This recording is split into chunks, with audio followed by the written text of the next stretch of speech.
Fala, mestre, beleza? Vamos começar mais uma questão do nosso canal, dessa vez uma questão sobre síndrome de imobilidade, um tema que você costuma ver com alguma frequência em pacientes internados, né, hospitalizados, e também aqueles de ambiente domiciliar ou institucionalizados, mais do que no consultório.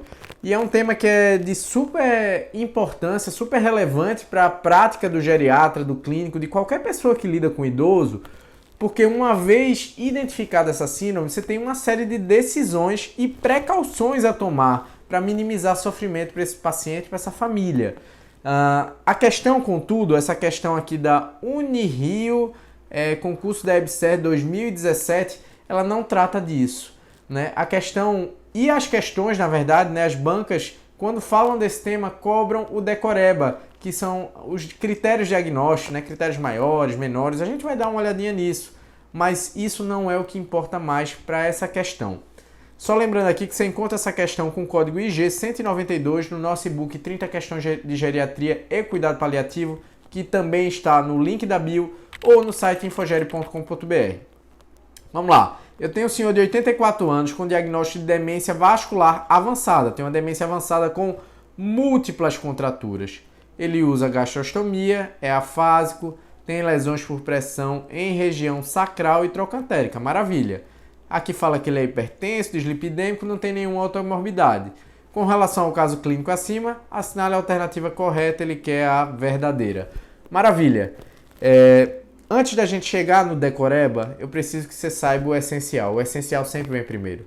Então, para entender síndrome de imobilidade, você precisa saber o que é imobilidade. Então, imobilidade é a supressão do movimento articulado de uma ou de várias articulações. E de onde vem isso? Essa supressão de movimento, que gera uma dificuldade do paciente mudar de posição, ela pode vir de um dano direto ao movimento, ao sistema locomotor, como um paciente com osteoartrose severa, um paciente que teve uma fratura de fêmur que limitou esse paciente, um Parkinson, uma sequela de AVC, uma sequela motora, né, de AVC, ou um dano indireto, como o uso de uma medicação que deixa o paciente mais sedado, um paciente com uma dispneia limitante por um DPOC, um IC, deixa o paciente mais restrito ao leito. Então, são situações inúmeras, os diagnósticos podem levar o paciente à imobilidade. A bronca é quando essa imobilidade começa a gerar incapacidades e complicações, o paciente entrou num caminho que gerou a síndrome de imobilidade. Então, a síndrome de imobilidade nada mais é do que imobilidade gerando dano multissistêmico para o paciente, certo? Aonde tem dano, Vitor? Em todos os sistemas, mas notoriamente a gente tem muita perda de massa muscular. Olha para essa foto. Então, a paciente era frágil e ficou no extremo da fragilidade, que é a síndrome de imobilidade. Então ela perdeu muita massa muscular. Essa perda acontece ao longo de uma semana, 2, 3 semanas, você já consegue com 3 semanas perder 50% da tua massa muscular. E se perde massa muscular, perde força. E se perde massa e força, perde osso também. Então o paciente que tem osteopenia, osteoporose, perde esse cálcio do osso que vai lá na urina, faz nefrolitíase, faz infecção renal, ou infecção urinária, perdão. Então são algumas das complicações. Esse paciente também costuma ter mais evento tromboembólico, afinal ele está lá paradão. Ele costuma ter mais constipação, afinal ele está lá paradão. Então um paciente que faz delírio, que faz mais depressão, transtornos de humor, é um paciente que morre mais. Na verdade ele não morre mais, ele morre sempre, porque é uma síndrome irreversível. Então vai chegar alguém dizendo: não, vamos chegar junto, a equipe multidisciplinar, dá para reverter. Para com essa conversa mole! Vai dar! Não vai dar! Não dá para reverter, não tem como reverter. O paciente vai caminhar, infelizmente, para o óbito. E essa é a decisão. Conhecer essa dinâmica é importante porque você precisa blindar esse paciente de sofrimento. Você precisa oferecer cuidado paliativo para esse paciente. Tem que conversar sobre medidas proporcionais, né? Talvez para ele não seja mais proporcional um antibiótico, uma invasão de uma sonda para alimentar, por exemplo. Então, isso tem que ser discutido para a gente blindar esse paciente de sofrer no fim de sua vida e a família também por tabela. Tá, Vitor, mas o que é a questão? As questões, né, costumam cobrar. As bancas são muito sacanas, certo? Elas adoram acabar com você porque elas querem pegar você no decoreba. Vocês estão de sacanagem! E aí existem os critérios maiores e menores. Os critérios maiores eu gosto de chamar de obrigatórios, porque você tem que ter os dois para dar diagnóstico. Você precisa dos dois maiores. A demência moderada avançada, que muitas vezes é o cerne do problema, e múltiplas contraturas fixas. Então, olha para a foto, não esquece, o paciente tem limitação de sua amplitude articular, tem limitação de movimento, às vezes vem até com dor isso. Essa é a principal característica da síndrome da imobilidade, afinal o problema é na articulação, lembra?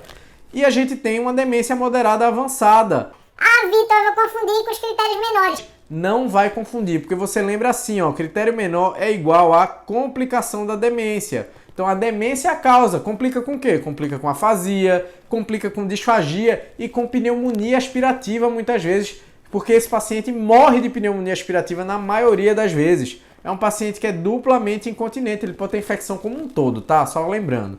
E você pode ter também sofrimento cutâneo ou úlceras por pressão. Esses critérios menores são extremamente frequentes e você precisa de dois dos 4 menores, junto com os critérios obrigatórios ou maiores para poder definir essa síndrome. Então você lembra, critério maior, demência, critério menor, complicações dessa demência. O outro critério obrigatório é a contratura fixa, que por si só você já sabia.